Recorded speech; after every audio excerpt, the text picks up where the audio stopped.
guys, this is Epic Gamer, and in today's episode we're gonna talk about World of Tanks, and I'll be doing some tanks preview.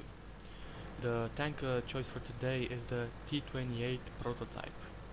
The T28 Prototype is an American Tier 8 tank destroyer.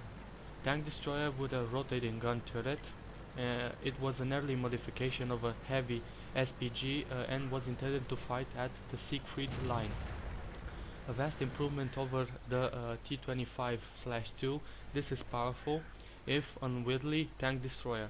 The T28 prototype leads to the T28 and the T30.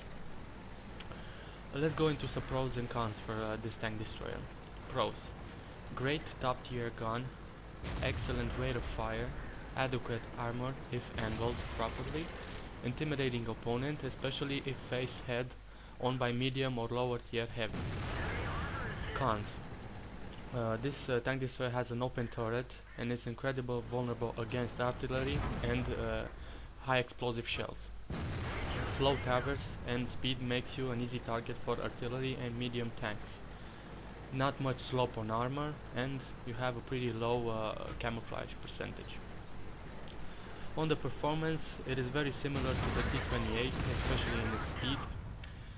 Sacrifices 51mm frontal armor in order to mount a turret made the T28 prototype easier to penetrate from the front. Its wide open turret also makes it incredibly easy to kill with artillery, so staying in cover as much as possible is the key to survival. With its fast firing and accurate 120mm cannon, the 28 prototype shouldn't be underestimated, and it still has enough armor to bounce several lower tier guns with ease. Though the side and rear armor is extremely thin.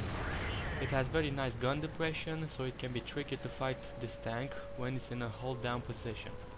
In such cases, your best bet is to use high explosive rounds. It is very important to note that the turret can only traverse a total of 286 degrees, which can be a major disadvantage if a medium of a light tank gets behind you.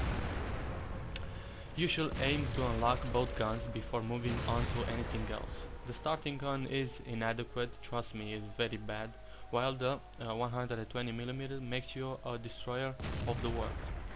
Next, you should aim from the radio to allow you to pinpoint where you are needed on the battlefield, as your slow speed makes you committed to whichever route you take.